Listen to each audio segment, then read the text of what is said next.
Hey everybody, welcome on in. Thank you everybody for joining here on Northwoods TCG Market Talk here on Tuesday. Once again, greatly appreciate for everybody that's coming on in. Give a few minutes here for everybody to go, but we are going to do a wrap up of Collecticon. That's going to start off our night. Before we go into anything else, that's kind of what I want to discuss. Go over is how Collecticon went, kind of talk about what we saw, what was going on. Of course, I always kind of like doing a wrap-up of that whenever we do go to one of them. One of the major things that we did see at Collecticon was certain cards were kind of missing from the Collecticon in general, or there weren't very many of them. Number one, Gold Tina from the Crown Zenith line. Very interesting that there wasn't very many of those. A lot of them graded. If you did find I found two of them in the whole place that when I was looking for them, and both of them were very high in price. One of them was like $400. The other one was $245. $245 is close.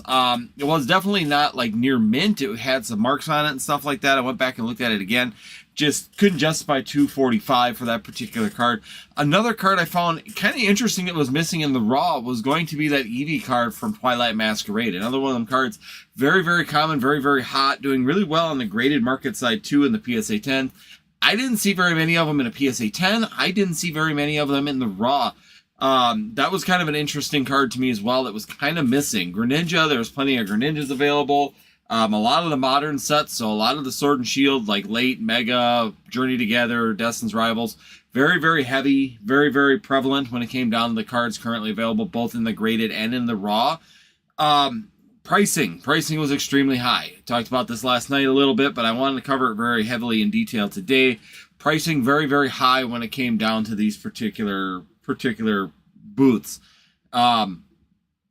Comparatively to like TCG Player, they were running probably 10, 20, even 30% over what TCG Player pricing was at this point. So that was kind of an interesting thing too. Usually I always like going to Collecticons because even North Carolina last year when we went, or even when I go over to the cities, I haven't been to one this fall, but even this spring, there were still some deals where if you got there, and sometimes, hey, I'll pay full price for this. Will you give me a deal on this item? Or if I buy these two items at full price, will you give me a better deal on this particular item, just to try and sweeten that pot and give the incentives? And they weren't really incentive selling. That was one of the major things that I noticed when we were there, is that there wasn't exactly that incentive selling where you could sit there and try and make deals with individuals on their sales. Didn't try with Nick from Old School. Once again, I wasn't going to sit there and try and bicker with him with stuff. I enjoy his company, Thrifty TCG. Once again, I'm going to throw a shout out to both of them. Fantastic to sit down and get to talk to them, meet them in person. First time that I've actually been able to meet Nick and Thrifty in person, so that was kind of fun to be able to do that as well. So shout out to them. Had a fantastic booth. Nick did buy all my graded cards. I brought some trading cards that I was planning on using as trade value. I didn't do the trade value on them. I didn't find anything that I felt like I was willing to trade for, so I talked to Nick, and to be honest with you, Nick gave me a fantastic price, and I really appreciate it. A lot of the booths were about 70%. Nick was about 80%. He said that was about 80. There was one booth claiming 85, but the 85% had to be on specific items, such as 151, Prismatic Evolutions, very specific products were the only way that you were getting the 85% payout on those particular products. So basically high volume, high volatility, quick sale items that are willing to do 85% of market value. So that's definitely something that we had going on. And at the beginning here, I'm going to cover Collecticon first, just because I'm thinking that the chat's going to go into the other part of this live as we get a little bit further down the line. That and gives you an opportunity for people to come in and get people settled in a little bit as we're getting talking too. So if you want to talk about the market crash and start throwing that in the chat, as I see Eldaro, thank you so much for being here. Jacob, thank you so much for being here as well. Anybody else that's coming in, if you guys want to start talking about that particular stuff, I'm just doing a recap first, and that way we can just cruise right into the other part of it, the market side of things, which is what I know and a majority of people are going to be here tonight for. But I do like to talk about what I see there. Collecticon, other things too. Blooming Waters, I was taking some products that I know that what they were kind of TCG player values and comparing them to their kind of those big ticket items, things that you have been chasing or recently been going for. And the number one thing that I looked at was Blooming Waters. Blooming Waters, right now, TCG player, about $180 currently for Blooming Waters. Now that they were selling between $225 and $250. Seeing Skyboxes, another one of them boxes and premium collection boxes, selling right now for about $180 right now on TCG Player, selling about $225 to $150. Going into the Prismatic Evolutions boxes as well. So the Lucario boxes, still about 200, 250, way over the current market value. Actually, I believe that the Blooming Waters were actually almost 275. I think was the cheapest box. I think right now, I'd have to go look. Right now, I think Blooming Waters at this point in time is actually about $200 currently, or just over $200 for Blooming Waters. And with Blooming Waters being that price, they were running about 20% over the market value. Once again, like I said, it seemed like they were running about 20% over market value on a lot of these sets. And like I said, it's just really, really interesting. Typically, there's some deals. Usually, some of the places where wheeling and dealing, you know, you could get some options if you do put large amounts of quantity. Like, hey, I'll buy a large amount of stuff and I'll do that for you, and then of course get a little bit of buyer's discount on that. There really wasn't the incentive to sell at this event. That was kind of my feelings. Sales seemed to do really well though. Still, without that going on, a lot of people coming in and selling stuff. So I saw a lot of people carting in a huge, like, just carts full of product going to specific booths, trying to pawn them off. Everything from the Pokemon skateboards to, you know, lots of Blooming Water, Prismatic Evolutions, the premium collection boxes. All those are really, really high. ETBs, lots of high volume ETBs, mega sets, new mega sets. Be honest with you, they were stripping them out of Walmart and putting them onto carts and bringing them to the Collecticon event to sell. So not really any buying opportunities for someone like me that's looking, number one, for investment opportunity, or number two, looking for something to use for rip and ship or for resale, you know, to the channel here. There really wasn't those opportunities. So one good opportunities I did get were some Japanese. So I might have some connections now for some Japanese. That was the primary focus that I had in Chicago at Collecticon, was really focusing on trying to find some good vendors. There's some good sales areas for Japanese, because that was one of the things that we have requests for. About 50% of the members right now coming to the Rip and Chips are asking if we can get Japanese, and I think I finally found some vendors I feel comfortable with again. I kind of let them go after Journey Together. We did Battle Partners, and then I didn't do Destin's Rivals. I didn't do any other sets after that, and I kind of lost those connections, and I'm kind of in waiting list to get back with those, but they have a demand, so they're really not taking on any customers either on that point in time. So definitely something that's going on right now, and I definitely think that there's going to be some product coming here in the next few sets. I'm trying to work on the current set, but I don't know if that's going to happen, but the next couple sets, definitely working at getting some product for that as well. So if you are interested in Japanese Pokemon, definitely check out the channel, watch the channel. We're working on getting that for you as well. So just so everybody's kind of in the loop on what's happening, that was my main focus going to Collecticon in Chicago. Is it's a great opportunity to get in with some of those vendors that travel nationwide, to get that opportunity to build a relationship, meet them in person, talk to them, tell them exactly what we're looking for, and definitely get that foot in the door so possibly we can work on that product distribution that we're looking for. So, like I said, just wanted to cover Collecticon a little bit, not really buying opportunities. Nick was gracious enough to purchase my slabs. He didn't have to.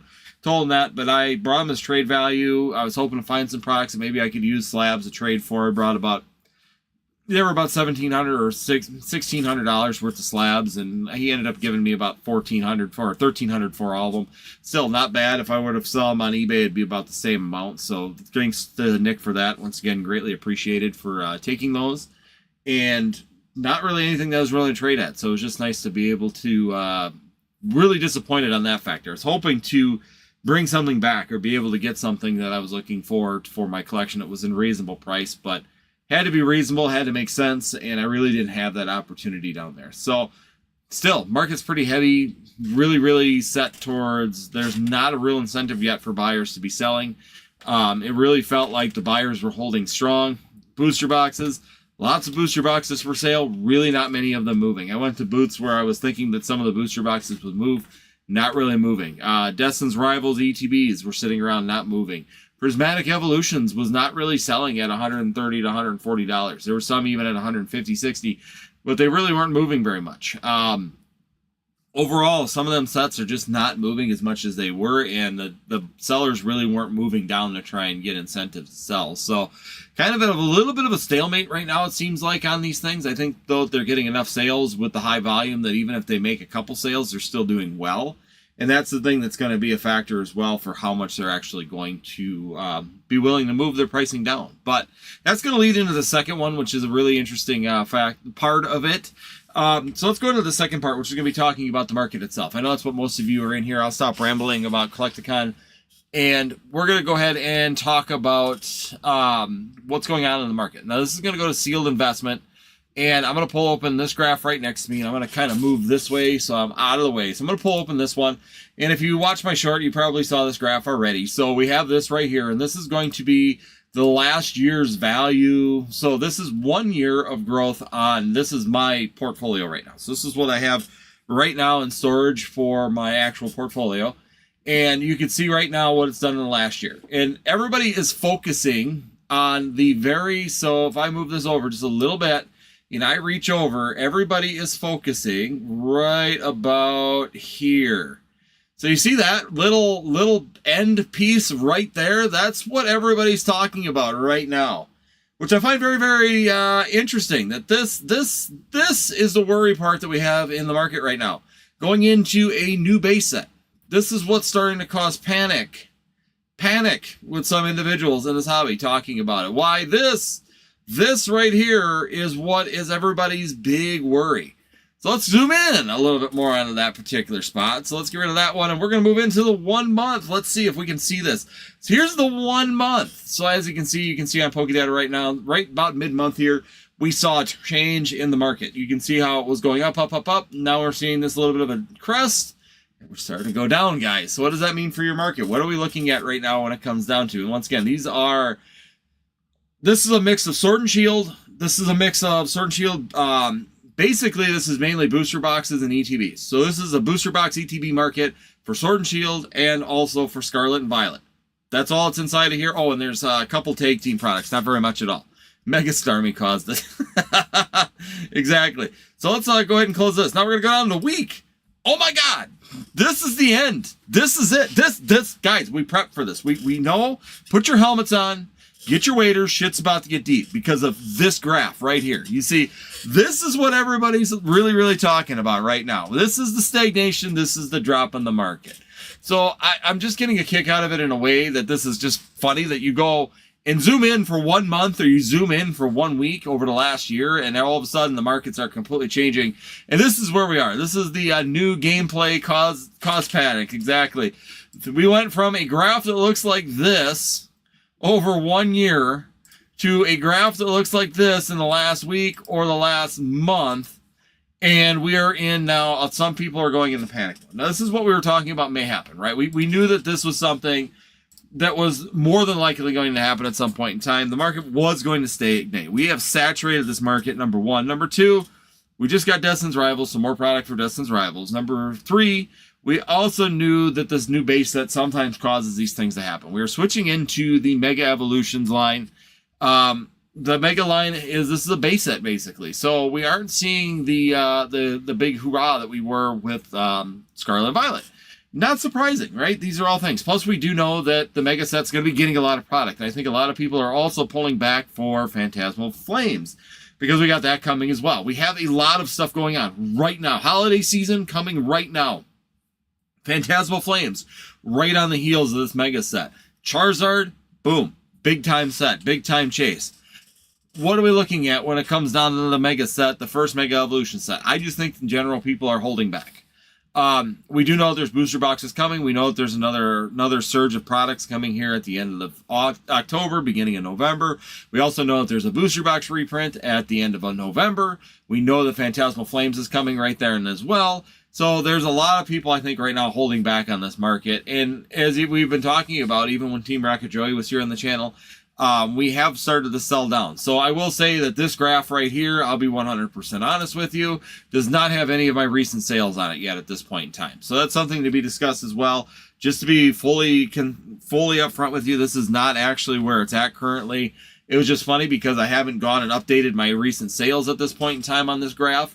And since I didn't, do that at this point in time, so this right here is where I would technically have been if I didn't sell down some of my product. But I have been selling down like Lost Origins. I've been selling down some cases or booster boxes of Lost Origins, selling down on some Brilliant Stars. I've been selling down on some of the Sword and Shield stuff because to me, I think that there's going to be some buyer opportunities here in the near future, and I've been trying to take advantage of this market. Once again, same thing I did in 2020. When you're in a boom market, guys, you should be selling into the boom market, not waiting for the market to fall and then try and sell on the way out, because then you're on a race to the bottom. It's not somewhere you want to be.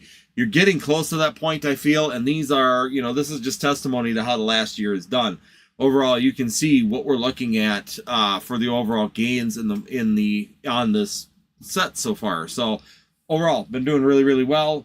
One thing I don't know why PokeData is doing it, just to be 100% clear, if you look at each one of these graphs, I just kind of laugh about it, is that the 219 is the same on every one of them. And I don't know, I thought that was supposed to change based on the month, but it's even on the year. It's always the same. So I don't know why it's giving that number, just to be 100% honest. It's not really what's there. But we're definitely seeing some changes. Mega Set is going to bring that. We're having a chase for megas. Megas are changing. People are pulling back, I think, a little bit. They're refraining from purchasing a large amount of products at this point in time. I think that people are going to probably move forward here with Phantasmal Flames. I think we're going to see another jump. We're going to see some movement. Some people are going to start going and purchasing into these things. And I think Phantasmal Flames will probably be a heavier set, heavier market mover when it comes down to it. And when people start to do this too, the other thing is that we aren't talking about too is market fatigue. It's something we talked about back in 2021, that after so many months of this, everybody's worried about when that market's going to adjust. When's that market going to change? When's that market going to go through this movement that we don't like? And that's where we got to get to the point where people are going to have to get that fatigue, right? They're always concerned. They're always concerned. And pretty soon people are always concerned, and that is exactly when people start to sell off, because they're just tired of the concern. They made good money, let's get out, and that can also drive the market. People like me starting to sell into this market too pretty consistently can start this movement downward. It may not be a full down movement. It's really going to depend on Pokemon and what they do at this point in time. And welcome on in, Blitzkrieg. Thank you so much for becoming a member of the Northwoods TCG family. Greatly appreciated. Once again, memberships are greatly appreciated.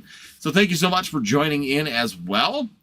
But yeah, I just want to kind of touch this. Is this graph over the last month something to really be concerned about? Well, it really started right literally when Mega Set released. So when we went into a new era of the Pokemon TCG, when things change, when things move and moderate, this right here is what actually usually happens. So am I concerned right now for anything in this market right now with what I'm seeing? No, I'm not concerned yet. It's really going to depend on how Pokemon plays this out now. Is Phantasmal Forces going to have enough of a drive to really justify the gains and justify that growth that we may be seeing in the future with these particular products? Do I think Scarlet and Violet's going to get massive reprints all the way through that's really going to hamper the overall performance? No, I don't think that that's going to happen. Could we see MSRP in the near future? I think you could see some sets at MSRP here in the near future. Depending on how much we get on, depending on how much we actually get for the reprints on the Mega Evolution set, that set could be in danger of going down to MSRP. We're already seeing booster boxes slightly coming down. They were about $325. They were kind of pushed down to $300. Now they're kind of pushing down under $300 now, sub $300 right now for those booster boxes. So once again, we're getting there. We're getting down a little bit on that. But one good reprint here at the end of the month, another reprint of booster boxes. I think Mega Evolutions definitely could be the first set in a long time we could see at MSRP pretty consistently on the market. Not something like someone's trying to sell one or two and do it. I think that's definitely something that could occur, just because the next reprint of the booster boxes of Mega Evolutions, ME1, is coming right on the heels, if not at the exact same time as Phantasmal Flames is being dropped. So if that's happening, Phantasmal Flames is being dropped and Mega Evolutions hits the ground at the exact same time, chances are people aren't going to be interested in Mega Evolutions at that point in time. They're all going to shift gears into Phantasmal Flames, and Mega Evolutions is probably going to potentially have that opportunity to be an MSRP box. Is that going to happen? Don't know. It's speculation. It's one set that I could see definitely happening, and it could definitely be the set that could occur on. So just keep that in mind if you are looking at buying Mega Evolutions booster boxes, or you have purchased Mega Evolutions booster boxes. That's definitely going to be a factor to whether or not you want to hold them long term. And even that's another set. I had Thrifty TCG ask me if I was willing to buy some Mega Evolutions booster boxes. I'm not willing to go 250, about 250, 275. That's what I told her. That's what I'm willing to pay right now for a booster box. Roughly 250 is what I'm shooting for.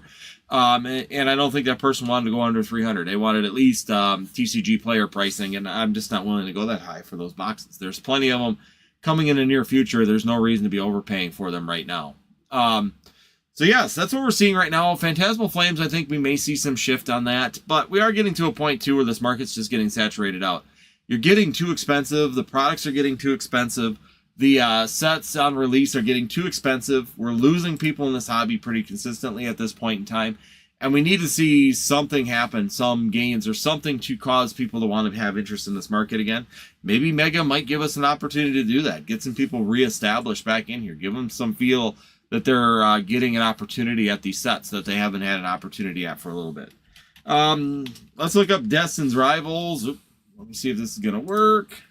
Well, let's take a look at Destin Rivals. If it'll work. What are you doing? Come on, computer. I want to take one look at those real quick because I know we got some product. What is happening? My keyboard is not working. All right. Apparently, I might not be able to do that. There it goes. Destin Rivals. Let's go. Booster boxes. Right now, we are under sub 400 right now for booster boxes. So, and not surprising, there's been a release of more booster boxes, so we have seen that. So, you can see we were peaked out right there, about 450 right now. Destin Rivals booster boxes are about 370 right now, and kind of trending right down there at that point. So, they've kind of caught themselves right now. I don't know how much further they're going to go at this point in time. We need 2 to 3 good reprints. I don't know if that will happen. Well, we just got one, so we did get booster boxes released to Destin Rivals. They got eaten up pretty quick, though. I didn't get an opportunity at them from distribution, but apparently they came out. I never even seen it happen, but such is life. Yeah, Eric says hopefully Roy sticks around. I think he'll stick around. We need some sets to come down. We need some pricing to come down a little bit more. But I'm feeling kind of comfortable that these things are starting to shift a little bit. Destined Rival on the way down. Do I think that that's going to be a long-term down? No. I'd be watching it right now because it seems like it's kind of bottoming out right now at about 180. And now we're going back up the other direction. So we're at 180 right now. 175 seems to be where the floor is right now. And now it's starting to recover. Looking at the last 3 months. So that's the last 3 months. But the data right now. Today, so for the 14th, which is today, there was a few sales right now. So there was 2 of them sold at 368. There was 2 of them sold at 371. There was 1 sold at 387. And then there were 2 sold at 390. So that's been the sales for today that I could see right now. I'd have to log in to see the rest of them. I don't know why I'm not logged in. But basically, not too surprising. And right now, there's some listed at 380. So it seems like around 380 is where these booster boxes are going to kind of set down and be happy with at this point in time. So if I can get some Destin's Rivals booster boxes, I'll definitely get them in here because I do still think that's a fun set to open and it's a lot of fun to do stuff with that set as well. So I'll call up the distribution here and find out if I can maybe get sneak some case of them out of the distribution yet. Doubt it, but I'm willing to give it a try. So that's what we're looking at right now. The market right now is kind of in a saturation point, I feel, and something we were talking about was going to happen. Eventually, people aren't going to be able to continue to spend this kind of money for long term. They're not going to be able to keep spending $10 on a new set of booster packs, right? You can't sit there and keep selling sleeve blisters at $10 a pack, and that's basically all the cheapest sleeve blisters that I could find at the Collecticon was Mega Evolutions, and it was $9 a booster pack. Sleeve blister. So I mean that's another factor as well, is that once again you got sleeve blisters and they're still selling at about $9 on a brand new set, literally 2 weeks old, a 2-week-old set, little over almost 3 weeks now, but still selling at that kind of pricing. It's just absolutely ridiculous, especially with more coming. So they're really definitely taking advantage of the current market at this point in time. But once again, that's kind of what I want to talk about right now. Keep your ears open. I think I would not panic or do anything at this point in time until we get to Phantasmal Flames. If we continue to see like this, so if this graph that I'm going to put up, if this graph right here continues, if this continues through Phantasmal Flames, and we're continuing to watch this graph continue to go this direction here as Phantasmal Flames is kind of rolling out, and we're not seeing some traction in this market again, then we can discuss maybe some more issues. Once again, first set of Mega is going to happen, and we also, I don't know if anybody's seen it as well, we did have some Pokemon information leaks as well. I'm going to be doing a video or doing another little short on that as well. We have a lineup of products that looks like everything that Pokemon has planned from now until 2030. So we're getting some really far out information on what their plan is. We know that now Mega looks like it's only going to be about a year on set. So we're looking at about the 30th anniversary coming up in October of next year. It is going to also be almost the end of the Mega era, and we're going to be moving into Gen 10. So Gen 10 is coming, guys. The next generation of Pokemon is coming, and we're going to get 1 year of Megas, and we're going to be rolling into Gen 10. And then we're going to be getting a whole new game. We're going to be getting a whole new layout for what we're getting in the Pokemon TCG. So definitely something that's going to be interesting to see how this Mega set's going to lay out, and if a 1 year is going to be enough time for it to catch legs, or is that going to change? But we're going to be showing that. We're going to be going after that. And we'll break that down a little bit more in a different video. I need to go through the leaks, but the leaks have been getting sucked up pretty quick too, guys. So if you do get an opportunity for that, if you get an opportunity to see that layout, make sure you take advantage of it. I did save the video, and I screenshotted it, so it's on my phone, and that way I can break it down a little bit for what we are seeing on that as well. But yeah, I mean, Pokemon's got things kind of laid out for the next 5 years. So when you talk about corporate security and how good of a company Pokemon is when it comes down to investing into, they're doing it right. If they're laying out their whole plan for the next 5 years, that's really giving you a really good insight into how strong Pokemon feels that they are currently in this market, and how they plan on continuing to move forward in this market. That's where you want to see, even my business, as you get older and as you start getting established, you start looking 5 years. Your 5 year plan is always out there. I always have a 5 year plan. We reassess that plan every year, but we're always got a 5 year plan rolling for the direction that we're taking our business, just to make sure that we keep ourselves in check and keep things moving in the right way. So yes, Gen 10, around next year, we're going to have Eternals, sounds like the name of the set for the 30th anniversary. Whether or not that's actually going to pan out will be interesting, but we do know Eternals is coming. We have, supposedly the anniversary set is called Eternals. We'll see if that actually pans out, if that's going to be true, but it'd be cool if it is. If that's actually laying out, then that would put some more validity to the other leaks for the Pokemon's 5 year plan as well. So it'd be nice if we actually get some concrete, this is what the names of these sets are going to be, to what we actually got for leaks on that, then it may put really good validity to where we are on the 10 year plan for the Pokemon TCG. So yes, some big things happening, some big movements happening right now. Pokemon feeling very, very secure in themselves, being sure that they are actually giving us the 5 year plan. So that's a good thing to see. Whether or not it's going to pull out is definitely going to be interesting, and see how this is going to happen. I don't think Pokemon's going to change very much up until the 30th anniversary. That's just my kind of feeling right now. Is currently Pokemon's going to kind of keep things rolling through the 30th anniversary, hoping that people hold together. And I think that the next generation of Pokemon TCG will really decide what Pokemon does. How this next year kind of rolls out may decide how Pokemon's going to handle going into Gen 10. What kind of prints we're going to be looking at, what kind of products we're going to be looking at, and how they're going to lay things out. So definitely keep your eye open. We'll see how Phantasmal Flames goes. Don't go panic selling. I know people see a graph like this, and we talk about it quite often. You know, you see a graph like this, and people get scared. You see a graph even like this, when you start zooming in really tight, people get scared. But these are just corrections. These are just normal market fluctuations and corrections. And honestly, I'm glad to see some correction backwards, because that may tell us how strong this market really is. How far this goes down now at this point in time will really give you an insight. This is what we've got for last year. Like I said, this is 1 year of gains. You can see at the very, very tip is where we see that turn down. How people react to that and how this changes are definitely going to affect how that's strong, and it'll give us an idea how strong this market is at this point in time. So it's good to see. I actually kind of enjoy seeing these kind of market corrections, because I really do want to see how this market handles it going the other way. You know, we know how strong it is while it's going up. How hard or how strong can this market be in a downward? When it starts moving down again, how fast are we going to lose people? How fast are everybody going to dive out of here?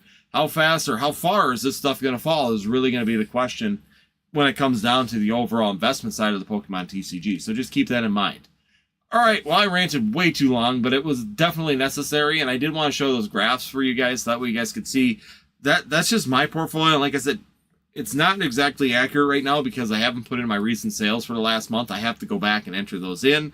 But once I enter those in, then I'll see where I'm at for my total. I know I don't have that much left in my amount, but there again, if I look at my totals on there, I believe that probably $80,000 of that is literally in Evolving Skies with my booster boxes. So a large portion of my investment is in the Evolving Skies booster boxes, which isn't surprising when you look at, I bought them at $104 a piece. I have 30 of them, and now they're up over $2,000 a booster box. That makes a huge part of my investment portfolio. So, all right, let's kick into the chat, guys. If you guys have any questions or you guys want to put any comments, what you guys think about the market when you see a graph like that and what you guys are actually thinking right now, please put them in the comments. Let's discuss that. Madaro, thank you so much for being in here. Jacob, thank you so much. Eric, greatly appreciated to have you in here. I saw iFomo jumped in as well. How's it going, iFomo? Hopefully you're having a good week. We got Trainer Boy Bob in here as well. Thank you so much for joining us here this evening on this market chat. We're going to go ahead and jump down the list here. Jacob, I'm laughing at the people roasting Pokemon ZA. Pokemon fans never happy. You know, they seem to criticize every single game right now that comes out. And it is what it is. I mean, to me, it's a Pokemon game. It's pretty consistent with their Pokemon games. It's hated. People are going to make crap of it. Legends Arceus. I mean, every one of them. Scarlet and Violet came out. Everybody complains, has their bickerments about it. But everybody then goes and plays it anyways. And in another year, everybody's going to love the game, and it's really, really good. That's it. That's how Pokemon games seem to go anymore. They're not like the old yellow, red, blue, sapphire, gold. Just simple gameplay. Everybody's got to critique the crap out of it. And it is what it is. So we got Ludwig Pig. Thank you so much. I'm excited for ZA. Some people are. My son is excited for ZA. So the only problem is that I need to buy a Switch 2. And I'm really not excited about buying a Switch 2 in order to play it. So we don't have it pre-ordered yet at this point in time. I don't have the game yet. But it's the Switch 2 that's the holdup, not the game itself. Buying opportunities really weren't at the Collecticon. Jacob, I think we see an actual downturn once the new Mega Pokemon gets sets. I don't know if that'll happen. It depends on what they do with it. Depends on who they mix the new Pokemon with. Dragonite, Starmie, all these ones when they get their first cards. I don't know if we're going to see a downturn because of that. I don't think that that's going to be what's going to cause a downturn in the market. I think overall saturation is just going to cause a downturn in the market. People are running out of money. People can't keep buying $10 packs and expecting to hit it big and make money. And the problem is that the one complaint I have in this hobby right now is that I just like you see, I invest. I do invest, and I'm not even going to sit there and say I don't. You know that. That's what this channel was built on. But I also do enjoy the hobby itself. I'm not just here for the money side of things, and I'm seeing way too many people absolutely becoming nothing but money-driven people at this point in time. And that's not something that's good. People buy cards based on how much they can sell them for, or open packs instead of enjoying the artworks and building binders and keeping these cards. It's strictly how much money is this thing worth. They're looking at monetary value. A hit isn't based on the artwork any longer. It's based on the monetary value at this point in time. And that's not a good thing.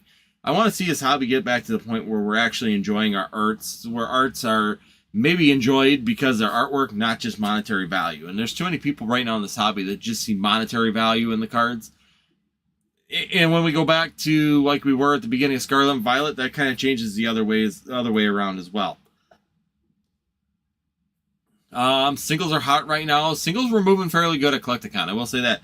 People weren't afraid to pay that extra money at Collecticon for the cards. Like I said, Tina's, market was about $210. They're selling them at $245, $400. And I know that those were sitting. They weren't really sought after. I was looking at them because I'm still trying to go through and piece together some of these trainer gallery sets because I'm trying to finish them off so that I have them completed here before I've been kind of stalling a little bit because I think that the market's going to drop a little bit, so I don't really want to get super invested into them, but I also want to start filling in my binders and kind of completing those so that I can move on to the next binder set. I want to get into the next binder and get moving at this point in time. Let's see here. Mega Starmie caused it. Yeah, it scared people. The new gameplay caused panic. Mega isn't cool. I think Mega's kind of cool. Don't get me wrong. I know a lot of people say that XY wasn't popular because Megas were not cool. I think that there's some misconception on that now. I think that they're going to do all right. I think they're better than the terrestrialized or terrestrial freaking Pokemon. I think the Crown Pokemon were retarded. Scarlet and Violet honestly had the dumbest Pokemon. I will 100% say that when it comes down to the terrestrialized freaking Pokemon, they were absolutely stupid and ugly. So honestly, I think Megas are better, the artwork, just because of the fact they got rid of the stupid ass crown on them things. God, that was dumb. All them artworks are good, except for they have a crown on the head of the stupid Pokemon, and they look like junk. But maybe my opinion. It could be a complete hot take on my end, but I don't like them. I honestly, there's still every one of the artworks is like, this is really good art. The damn crown. Why does a Charizard wearing a crown? Get rid of the crown. Absolutely think that they're dumb, but that's just me. Might be just me. I don't know. Maybe somebody else out there, but that's my opinion on them. Is I think they're dumb. I think the green gameplay looks great. Yeah, I don't know. Like I said, gameplay to me looks like another game. It's not it's not really something that I'm against. I think it looks good. I think overall the gameplay looks pretty consistent with what we've had in Pokemon. I think the storyline, from what I could tell so far, looks decent. So I think it's gonna be all right. Jacob says people still just salty about the Switch 2. Yeah, that's my catch. Is the Switch 2 is kind of expensive, and I really am not really wanting to purchase it, but I'm gonna end up having to do it just because. I still think we see MSRP by next summer. I think you're gonna see MSRP on some things. I don't think it's gonna be everything right across the board. Eric says waiting on the 30th. Zard UPC promos. Yes, very, very nice promos. Hoping to get another Zard UPC so I can open it and be able to get those promos at this point in time. I got the one from Pokemon Center, but I am hoping that I can get one more UPC because I'd love to rip it open and get the promos out of it. Rocket 100%. Jacob says Lucario and Garny don't got the legs to hold up that set. No, what's going to hold up the set is if the Garny deck is playable. Lucario decks, people are building on the Lucario decks. Yeah, I personally just think that it's I think it's going to come down to the playability. Once again, it's more of a base set. So if you look at it in the terms of like Sword and Shield base set, Sun and Moon base set, you look at Scarlet and Violet base set, this falls into the base set kind of genre on this, and it's definitely something that's there. So it's a base set. It's a building set. We're going to see where the next set goes. That's really going to tell us how this set's how this era is going to drive, and if it's good. If we have a good chase, if they would have had that Gengar in that set, I think it would have been 100% better. But them removing the Gengar from the next set definitely kind of sucks. But I still think Charizard in that set, as long as the pull rates, they got to find a good middle ground for that pull rate, right? They got to get a good middle ground, keep that SIR fairly decent pull rates where people like it. Make that gold card the harder pull like they did in the first set. I think that it's going to be all right. I think that the overall the Mega ME2 is going to do well if they get the right balance of pull rates in that set. Megazard to the moon. Hope Roy sticks around a bit longer. Yo, we already talked about that. Eric says some people looking at the graph is going to cause them to panic sell, and it may. That's why I wanted to break it down and just let people know. No, I would not. I wouldn't be panic selling. I don't think it's time to panic sell, but other people are seeing that graph and are already panic selling. I mean, people are getting kind of concerned, especially the newer people in the hobby, especially the people that are buying stuff way over MSRP. So if they're buying Destin's Rivals, or we're buying Destin Rivals at $400, $450 for investment, and they're seeing a graph like that, they are diving, and they're getting out of there as fast as they can. That's what's going to happen. You're going to see some of these people that were selling buying extremely high getting very, very nervous at this point in time when they see a downturn graph. Now, like you said, you see 1 year of growth that I had, you're really not going to be too concerned overall to what that graph does, right? That graph is probably not going to drop all the way down through what I made this year, especially since probably 75% of that is Sword and Shield product. So Sword and Shield I don't think is going to drop as much. Modern, and I don't have very many new sets in there.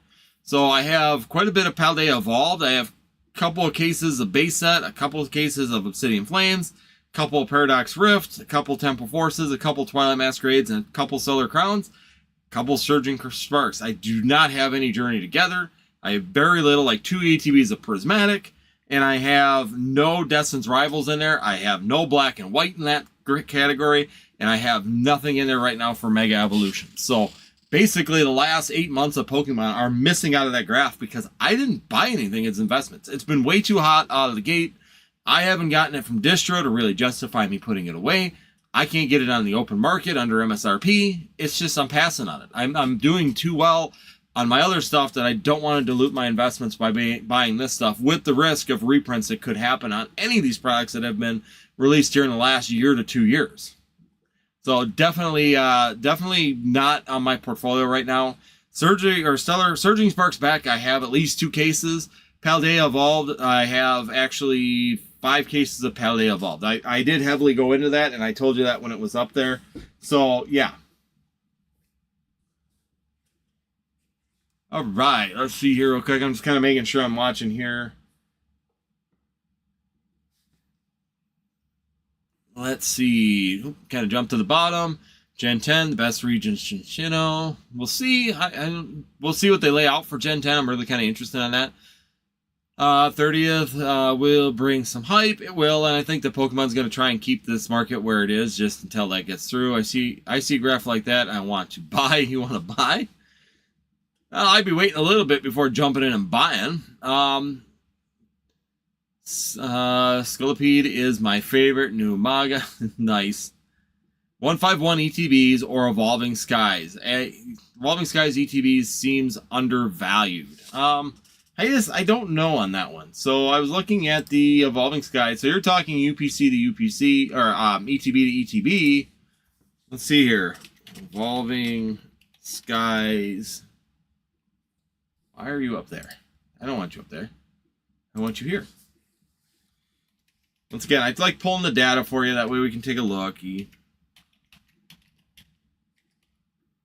Evolving Skies Elite Trainer Box. So let's pull open the Elite Trainer boxes.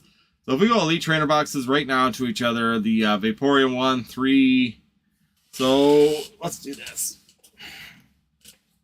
A lot of times what you can do too is kind of look at price per pack on these boxes too to see if they're underrated, overrated, where we're at currently on there. So I'm going to do, right now, booster boxes are about $2,500. Divided by 36, you're about $69 a pack. Wow, that's ridiculous. So yeah, $69 a pack. So if you go 369 divided by 10, or there's 8, you're about $20 undervalued comparatively price per pack. Now, booster boxes are carrying a premium. Keep that in mind. So I think you're probably not far off. The problem is with 151 is it's really hard to judge because the ETBs are kind of the driving force for those. So that's kind of the equivalent of your booster box for 151. So them being 394 right now compared to 369, definitely a factor as well. It's hard to weigh. The problem is that I hate trying to weigh a specialty set versus a main box set because they absolutely act differently when it comes down to their futuristic growth. I mean, you can look at Hidden Fates, you can look at, any of them. You're going back in time. Champion's Path, Hidden Fates, Shining Fates, Paldean Fates. I mean, you could pull any of them and look at how they perform. Without that booster box, like that foundational skull or skeleton of a booster box inside of there, it's really, really hard to judge if you're overrated or underrated compared to 151 versus a main set. So a specialty set versus a main set, it's really hard to decide whether or not you're overvalued or not. Because if you want to look at that, technically 151, you're kind of undervalued because it's probably got the best growth potential on it. Because the actual Pokemon, the actual ETB is going to be your backbone of that set.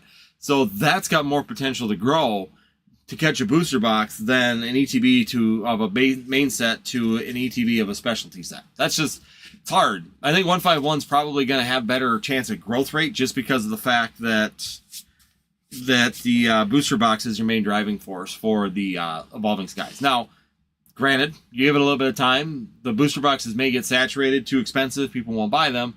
They still want to get Evolving Skies, say that they own Evolving Skies, and the ETBs become the next thing on the menu, which could drive their pricing up as well. So there's a lot of factors when you're looking at trying to make those comparisons on that it makes it very difficult, and it can branch so many different ways on the tree to try and make that work out and actually lay out the way that you can make it a comparable when it comes down to that. Heard the game actually plays well on the Switch. I'm excited for more Pal World updates. Oh, there we go. Pal World, bringing it back. I buy what I like, not how much it's worth. I personally collect what I like. I don't necessarily collect because of value. So I got a lot of collection pieces that have very little value, but I like them. They're parts or pieces that I like. So do I like catching a SIR or a chase card? Absolutely. I loved hitting the chase cards too, but it's not necessarily, to me, it's more of the chase part of it rather than the monetary value of it. Because if I was looking at the monetary value, I would have sold my Lucario SIR. I would have sold my Mewtwo SIR. I would have sold those cards if I was strictly going by monetary value when I pulled them on pre-release. Because why wouldn't you list them pre-release when the price is maxed? So I enjoy them. I kept them because to me, they're collection pieces. I wanted them in my collection, and I pulled them instead of having to pay the big money for them. Joseph, thank you so much for joining in. Great comments, Andy. Thank you so much. Ludwig Pig says Megas are a great gimmick. I don't agree with the Terrestrialized being bad. I really like them and have since they were previewed a few years ago. Yeah, I don't like them personally. That's just me. Like I said, it could be an opinion. I know that it's a mixed opinion. Some people don't care. Some people don't mind. Some people it's not a big deal. For me, I just don't like them. I'm happy. Like the 151, I wish that the Zard was better. But getting rid of the crown was definitely better. You know, going into the Mega, seeing a new SIR Charizard, I definitely like that a lot better than any of the Charizards in the inside of the Scarlet and Violet era. Because all the ones in Scarlet and Violet really didn't trip my trigger when it came down to it. I don't like very many of them. Even the evolutions, I'm not a big fan of them. I enjoy my Flareon just because I'm collecting a Flareon, but I really don't like... trying to remember. I think it's this one.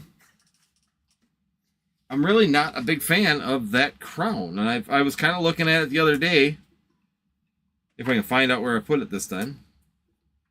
Because that card likes to kind of get slid away in other places. Huh. Unless my son took off with it. He does that too. But I'm not a big fan of that crown. I personally can't get behind it. It's just, it may be just me, but it is what it is. The crowns are just goofy. Why do they need crowns?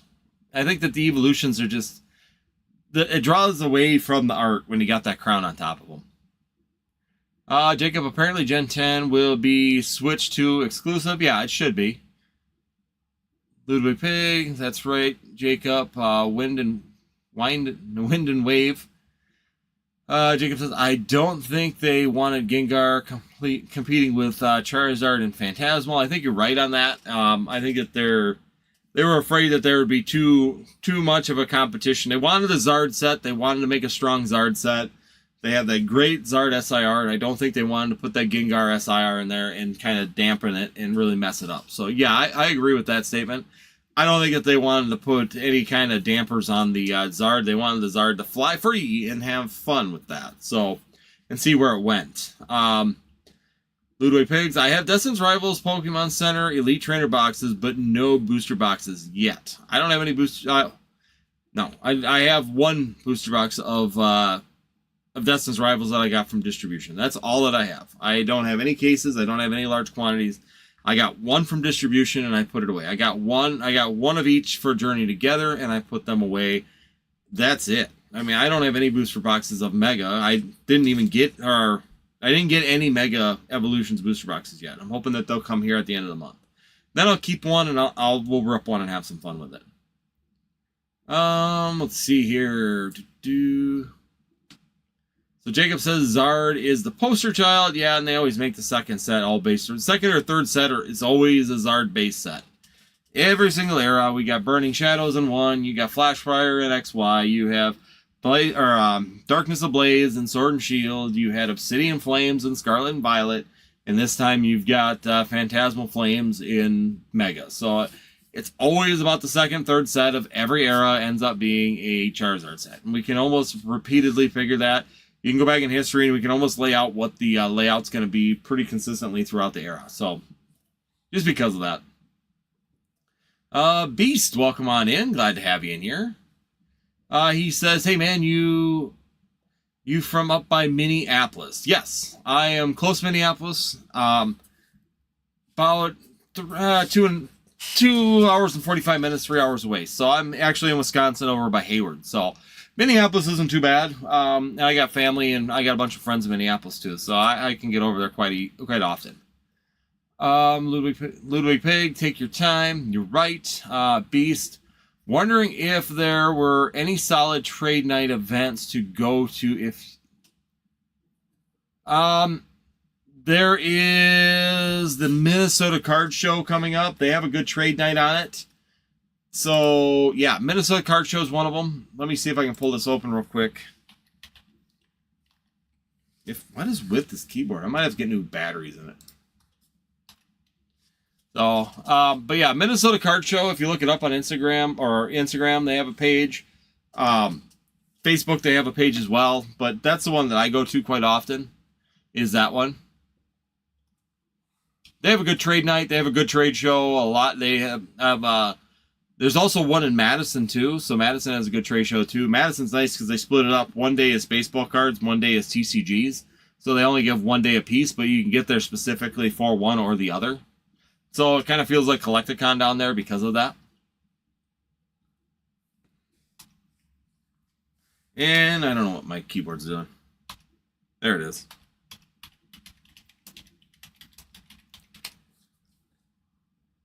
Minnesota Card Show. So if you just type into Google Minnesota Card Show, they're in April. They had one here this fall. I'm trying to look here real quick. So monthly show, November 15th. So the 15th of every month they have a card show. So the next show, monthly show, will be November 15th in Minneapolis.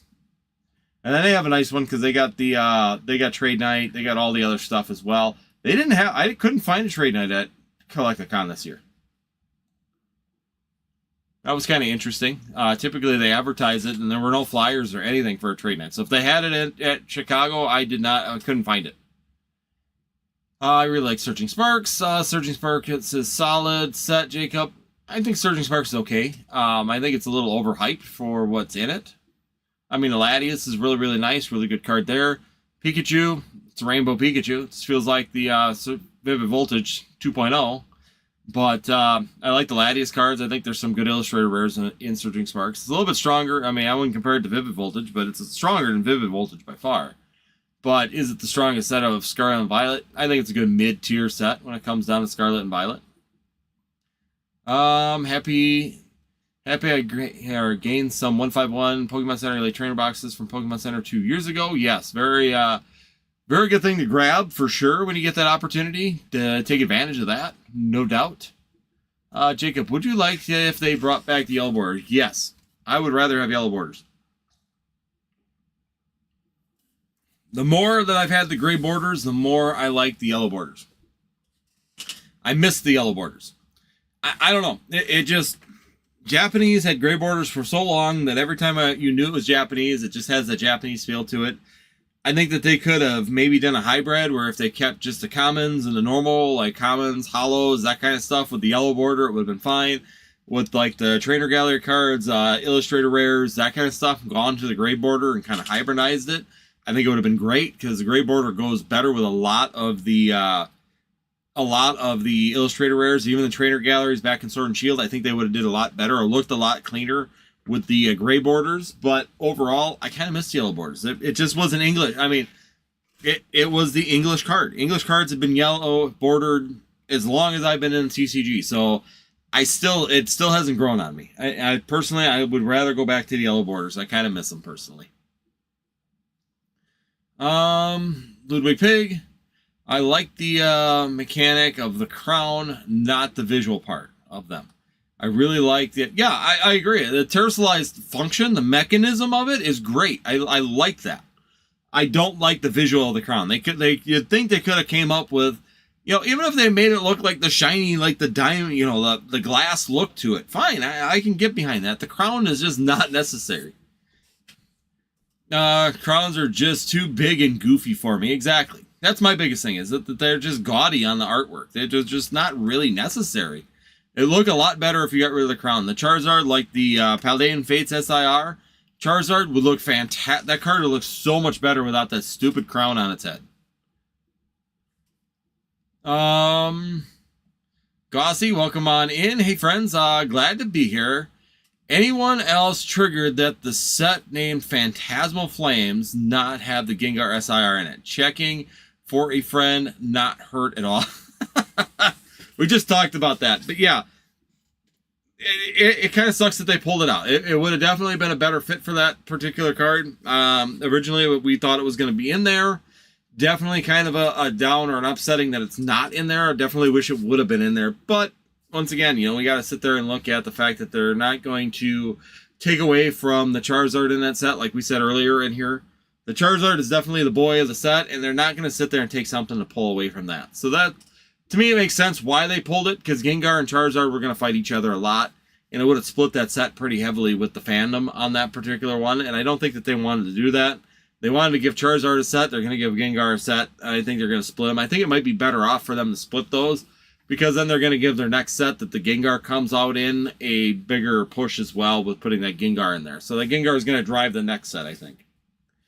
Plus, we got a Dragon set probably coming here as well, because we do have, what is it, Diamond, or Emerald and Sapphire coming up as well, is going to be one of the sets. So Radiant, what is it, Radiant Sapphire and Radiant Emerald is coming. I think that that might be a split set as well coming here in the near future. Have to look at the list, but there was some of those all laying out as well. Yeah, a Gengar Dragon set would go hard. I agree. I just says I can't wait for a large correction. I can't either. I think it'd be good. I think it'd be good to stabilize this market with a large correction, especially if we had a large correction at this point in time, some sets are really going to take a hit. Surging Sparks, Stellar Crown, I feel like Temporal Forces, Paradox Rift, even possibly Obsidian Flames would probably take some pretty heavy hits, just because I think that they're really overinflated right now for the current market, just because of the fact that the market's so hot that everything just sells. I don't think that they're actually that great of sets. Paradox, Rift, and Temporal Forces are both, I don't think those Paradox Pokemon are taking off as much as some people were hoping they would. They're definitely starting to slack more and more and more, especially in the single forms, as time goes on, comparatively to like your standard Pokemon. Even your terrestrialized Pokemon are doing a little bit better than those Paradox Pokemon when it comes down to the SIRs and the overall cards themselves. Even comparable to cards of the same typing, or if you go like a Suicune and versus Walking Wake, or you go Raikou versus Raging Bolt, the Raikou cards are still doing proportionally better, I think, than those SIRs are currently.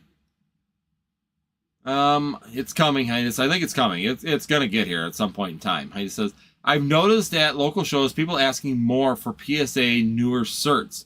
I understand why, but I prefer older certs, as I noticed lots more people fixing cards and using card care products and regrading. Yes.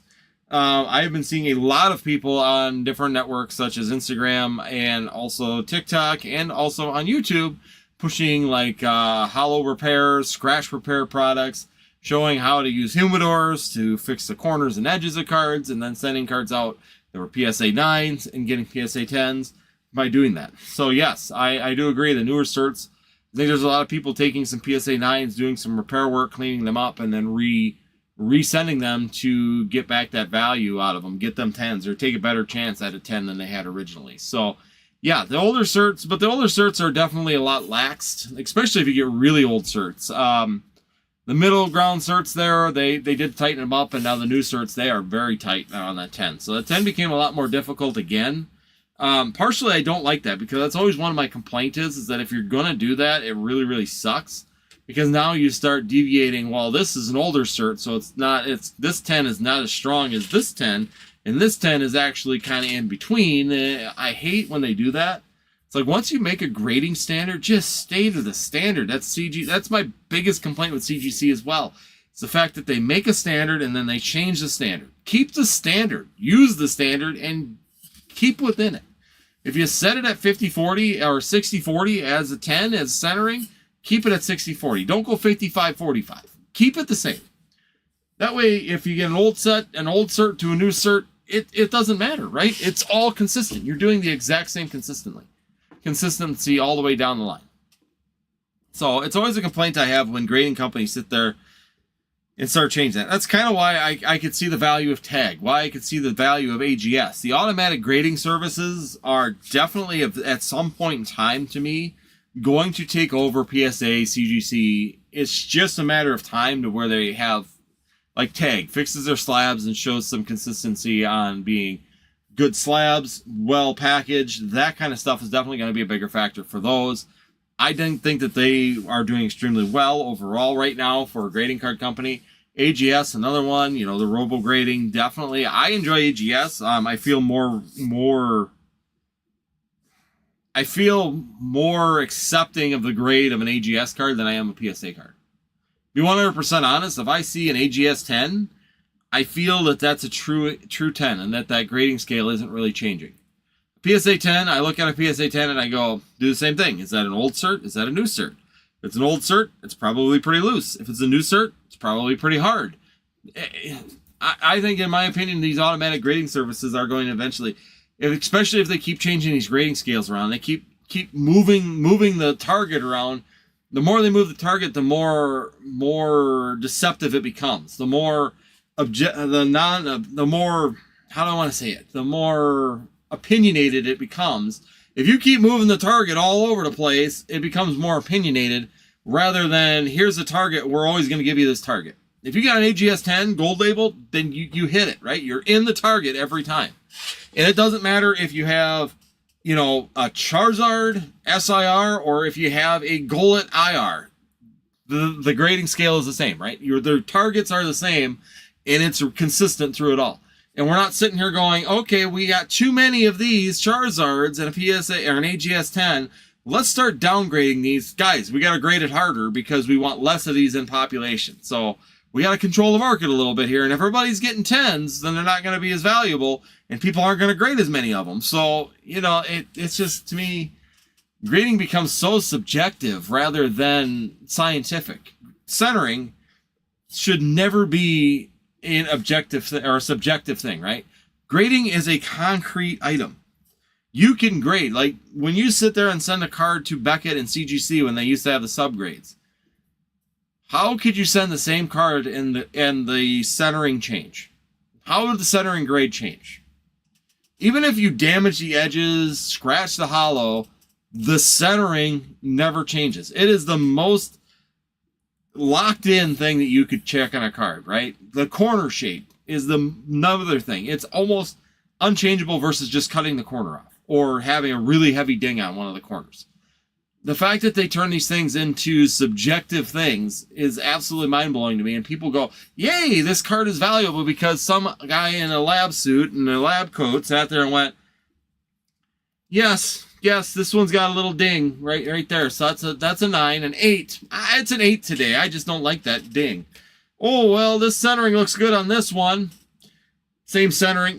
This centering's off. It's just, it blows my mind that we have computerized systems.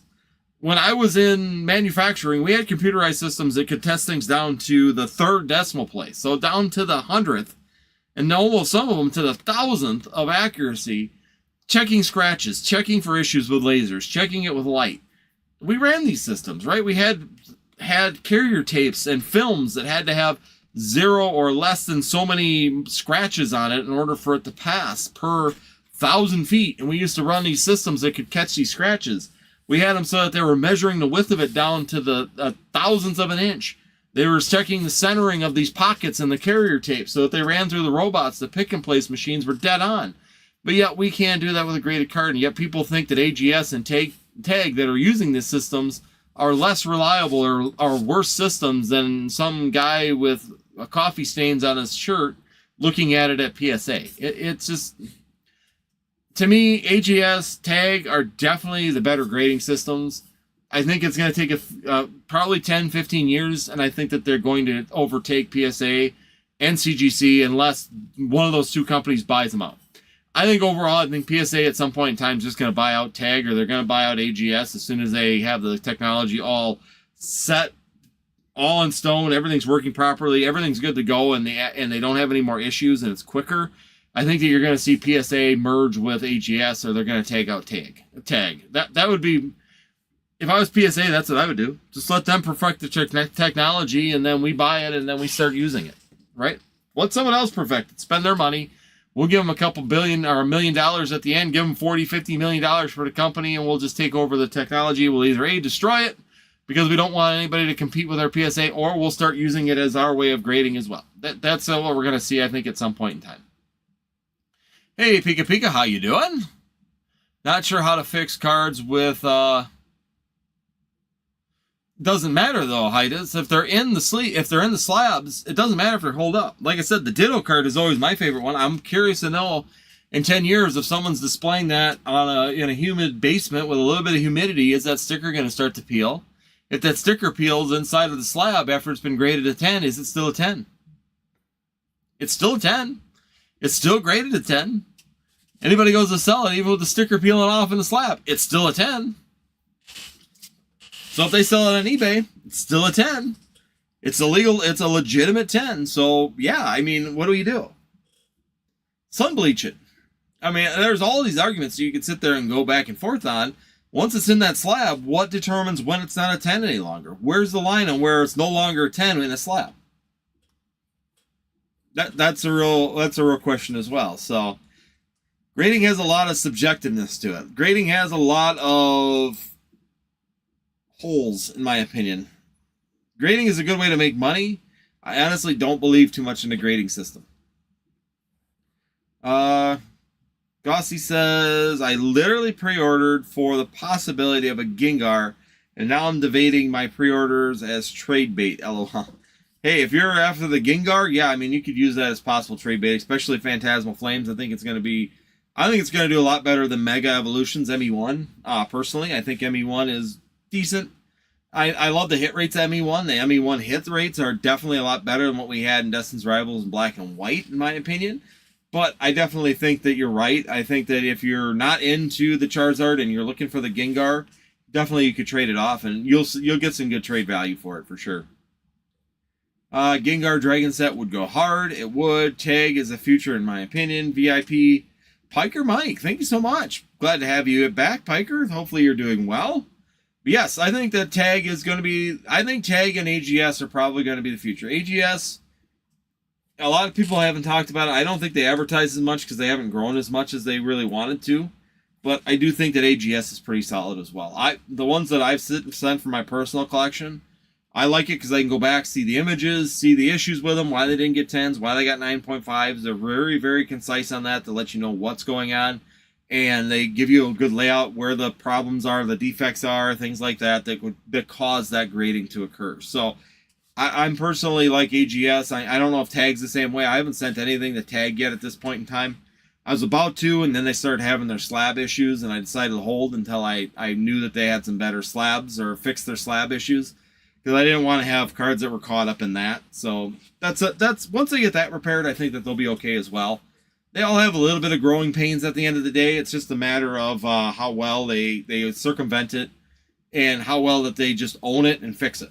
Because as a company, you're going to make mistakes at first. You're going to have issues. You're going to have errors. The biggest question is that how are you going to correct that and prevent them from happening in the future?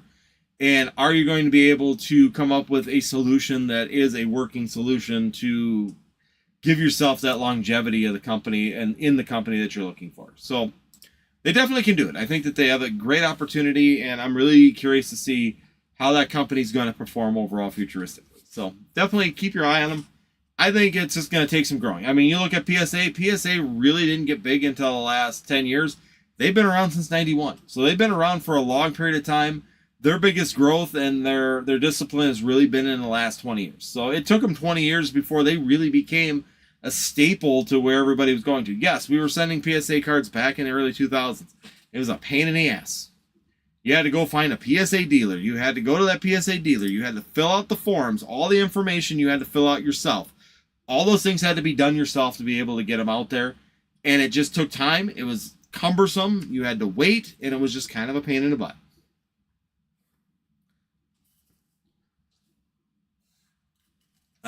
Piker Mike says, my circle has been grading with Tag recently and are very happy with them so far. Love their looks of their graded and their graded result. breakdown puts PSA to shame. Well, that's good to hear, because that's my biggest thing is that I really like to see that factor is that if they have a breakdown, like AGS, you grade with AGS. Now, I know AGS because I've graded through AGS a few times, and I do like their service. I like the breakdown of it. I love being able to log into my account, see the cards I sent, see the status, and see exactly what's wrong with them. Like PSA, you have no idea why they graded it what they did. Unless it's stupid obvious, there's no way to know. AGS, I can see why they graded how they graded it. I can see everything with it. And I like AGS slabs because they stack with PSA. That's the one thing I do like, is that they have the PSA slab just with a different name on it. Gossi says, I'm amazed other grading companies haven't followed what Ace Grading has done personally with those labels, little things. Yeah, I think that Ace does a really cool job with that. But once again, the value isn't there. If you're doing a personal collection, I definitely would grade through them just for that personalized label. I think it's really, really good. But I don't see the long-term value of that for a lot of people. Some people don't care. Some people, it's actually distracting from the card as well that the label is so flashy. Sometimes the label's supposed to disappear in the background. PSA and AGS, most of those labels do a very good job of disappearing into the background. Aces stand out and almost take forefront even over the card sometimes, which is one of the things I don't like about it. But I think it's cool that they do have the matching labels if you want it. Haida says, any insight to why PSA or GameStop PSA orders seem to be quicker than personal submissions? I've had this happen to me. I think it's just because the CEO or Collectors Cash, what's his name? Nat as a chairman on GameStop. So he's giving priority to GameStop. A lot of people don't know that, but Nat Turner is actually on the board of directors for GameStop as well. That's why they have that partnership currently with PSA. And only PSA. They won't use anybody else. Is because Nat Turner is actually on the board of directors for GameStop. So I think he's giving him a little bit of precedence because he's really pushing that market. Yeah, fun facts. So yes, Nat Turner, at least he was. I'm guessing I probably should check that before I open my mouth and make sure that nothing changed. But yes, Nat Turner was on the board of directors for GameStop. At least last year he was.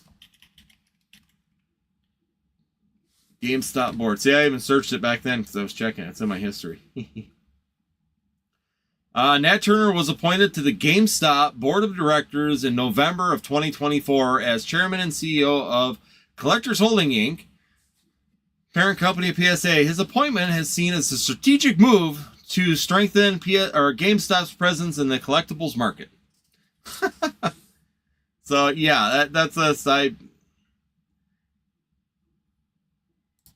So yeah, he is appointed here. I'll even go here, copy. For anybody out there right now, boom. There's the article for you. You can go ahead and click on the article. That's one of the articles out there right now. But he is the one of the board on the board of directors for GameStop. Pucker Mike says, we have a Canadian drop-off close to home, and the fast turnaround and prices are great. Oh, that's fantastic.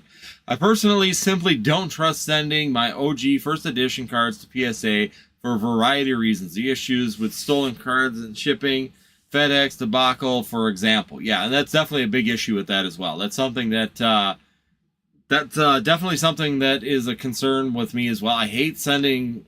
I don't have a lot of my older cards, vintage cards graded just because of the fact that I'm concerned about that. But definitely a concern sending the PSA for me as well. PSA price increase and not being transparent on grades is very annoying. It is.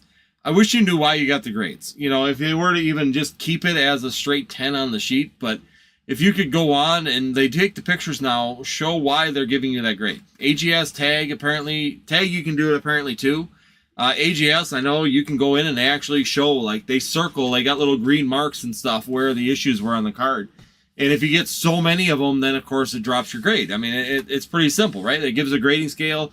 This is how many you can have. You go over that, it drops the grade. You got this much percentage, this, and it's all percentage based. And the outside centering. I mean, you can see block where the centering is, and it's actually telling you if it's in the tolerance or not. So, yes, I do enjoy AGS for that. Tag apparently does the same thing. That's really, really good.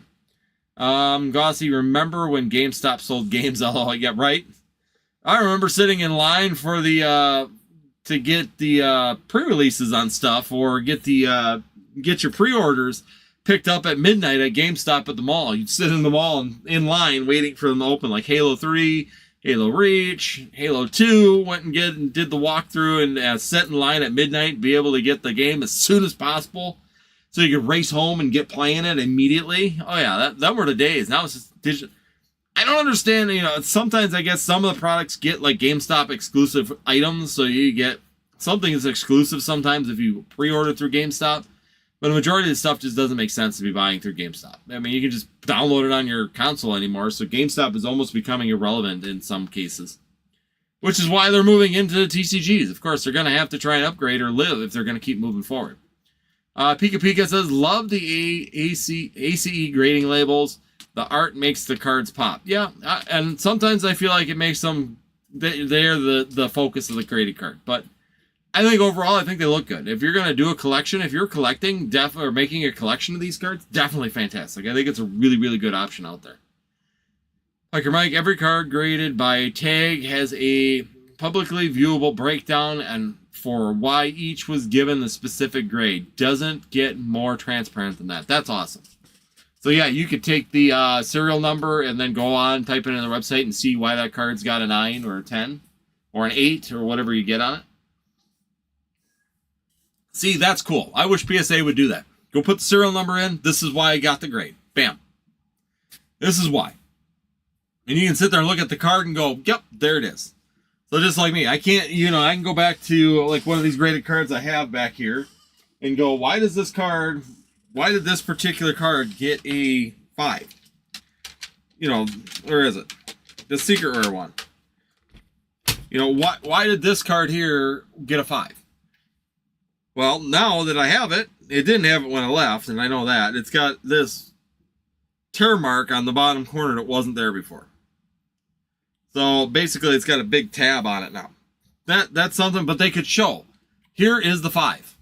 Boom. Easy, right? Centering's good, this is good, but it's got this mark. Bam. Okay, I know I got a 5. Why did this Charizard here get a 9? Well, centering's dead on. I'd already checked the centering. Where's the mark? Is there a bad corner? What caused this card to be a 9? What caused that to be a 9? What causes Blastoise to be an 8? I mean, it's just those questions that you're sitting there going, why? This one I knew would be a little close because of the centering is a little bit off. I thought it was right on the edge. It was right on the edge of it, but then you would be able to see. This is why I got the 8. Is there a mark someplace that I'm missing? I have no idea. Do you want to crack it and try and send it again to see if you get a different grader and he gives you a different feeling at PSA? I don't know. I don't know if it's obvious or not. That's the problem. So, well, guys, we are well in overtime. Like I said, greatly appreciate it for everybody who comes out and talks. Once again, this is kind of cool about the grading. I didn't know all the information about tag. It's definitely... I was about to do some submissions through tag because I wanted to try them out, and then they had the slabs where people were dropping slabs and they were like busting apart and falling apart. So I wanted to be sure that got corrected before I jumped in and started sending stuff to tag. But now after talking to Piker Mike, I definitely feel a little bit more comfortable now with potentially looking at that. I think that it might be a good option to give it a shot again now that they're where they're at and see how it goes. Hayda says, I only use PSA for resale reasons, but honestly, I can't wait till they have some real market competition. Piker Mike, PSA has no consistency with grading. They create a whole market for people collecting graded 9s to crack and regrade more often than not getting a 10. Exactly. I feel that that's like a lot of these ones right here. So this is my pile of 9s. And honestly, I'm going through most of them trying to figure out why they got 9s or 8. Like these ones have, this one has an 8. I have no idea why. Like you look at it, the Shiftry, that makes sense. This is 10. So these are my pile of 10s here. But I'm looking at like this Dusclops. It's got a 9. No idea why. Like the centering's dead on. There's nothing wrong with the corners. Everything looks great on it. It's a 9. I go to this Mudsdale. It was another one. They're kind of right on the edge. Same thing. Centering's great. No marks on the corner. Everything looks great. Gets a 9. And you don't know why. I have no idea. Why did this... okie dokie, get a 9 on this one. And once again, centering's all great. Everything's dead on when you come down to the numbers of centering. Nothing around the corner, no edge damage. The hollow looks clean, no marks, no fingerprints, no nothing on it. Gets a 9. You know, we can go through all of these ones that got 9s, and it's like sitting there scratching your head going, why is it a 9? It doesn't make sense, and you can't figure it out why. So, all these 9s. Venusaur, no idea why it's got a 9. Could it be because the Venusaur and they want me to crack it because the value's there? So if I were to crack it, send it again, and it gets a 10, then the value goes up by 5, 10 times. But is it worth doing it? I don't know. I don't know what's wrong with it. So, yeah, I trust me, the thought process has been in my head to sit here and take these 9s and crack these bad boys and resubmit them, because there's nothing. That one whole submission came back as 9s. The one before it was 10s. The one after it were 10s. One whole submission, only 110 came back out of the whole lot, and no idea why. It's like that grader just, his wife broke up with him or divorced him that day, and so he just slapped everything with a 9, and that was it. He gave 110 out of a group of 15 cards. I got 110, and it's like my grading percentage is a lot higher than that. I'm usually about 85 to 90% grade rates. So when you send me back a whole bunch of 9s on a submission, it's rather odd. I start questioning why. Yeah, guy was hungover. I don't know. It's like you sit there and you give them to me, and all of a sudden I get all these 8s, and it's like, okay, my grading percentage is usually like 90, 91%. I've looked through my grading percentage. I'm about a 91% on my grades. So when I get a whole submission back with 110, it's like, what was I? Either A, I was really, really drinking, or B, the guy at PSA was hungover, pissed off at his boss, or just going through a divorce. I have no idea. But it's definitely very odd and very, very weird to be getting that high of a 9 rate back, when the one before it was all 10s, the one after it had 1 9 and all 10s, and the one in the middle all of a sudden has all 9s except for 1 10. And it's like, whatever.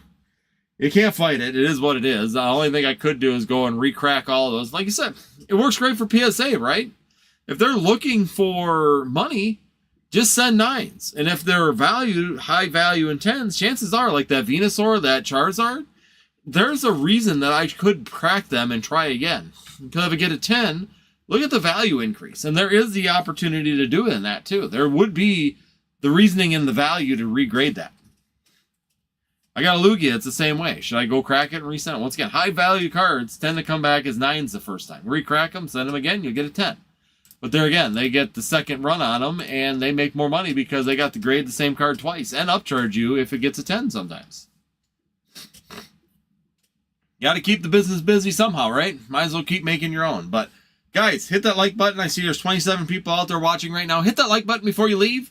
We're going to be kicking her off for tonight.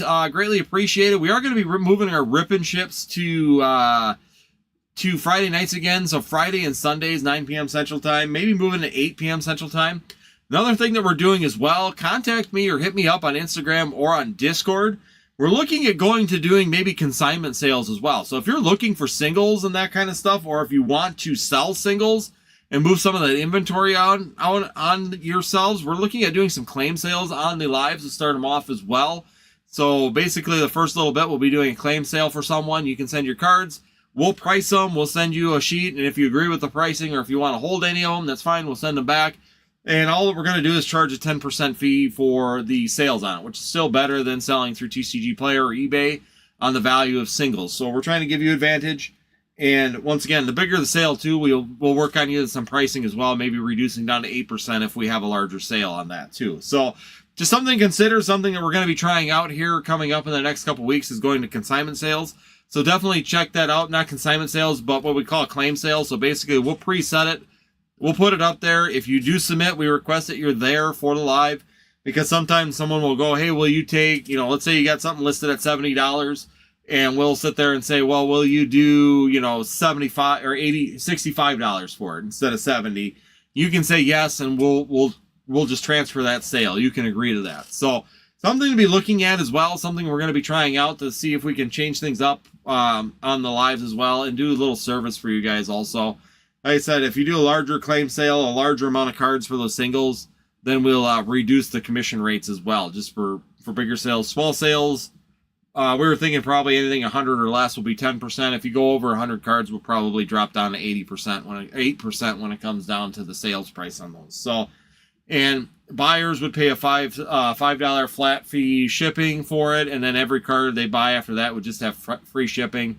At the end of the claim sale, you'll get your own little sales spot where you can fill out, purchase, and it's all yours. So, yes, check that out as well. Something we're going to be pushing a little bit here. I want to start trying to do that here possibly by the end of the month, if not the first week in November, kick off our first one. So, have some fun. Check out NorthwoodsTCG.com. Check out this button down below for the merch, and also consider hitting the channel membership. We do have 10% off or 15% off once a month, or once this month, if you become a YouTube member and join the Discord. Let me know your YouTube channel handle if you're on the Discord, and there's a code for 15% off of an order on NorthwoodsTCG.com as well. So, otherwise, thank you guys, everybody joined in. Hopefully this is an informal video. Like I said, graded conversation on the graded cards as well. What's going on in the market? Just hold tight, guys. It's too early to tell if this market's crashing yet. Phantasmal Flames will really tell us where everything's going, and the print rates of Phantasmal Flames and hit rates are definitely going to be a deciding factor on that one as well. So make sure you guys just take it easy, cool yourself, and just have some fun. One more thing here real quick. Celebrations Pika. Perfect example. It's an $800 card in a PSA 10. Exactly. So if you sit there and get it in a 9, but you think it's a 10, you could crack it a couple times, take another shot at it, right? And eventually, if you do it 2-3 times on a good one, they made more money because they graded it 3 times, and then eventually you hit and you still make money, and then they'll upcharge you 2 on top of it. So, perfect example, exactly. So, thank you so much. Cheers, Mike. Thank you, everybody, for joining in. Hit that like button before you leave. Hit that subscribe if you're new here. And last but not least, we hope to have a good rest of your week, and we'll see you Friday night, 9 p.m. Central Time here on Northwoods.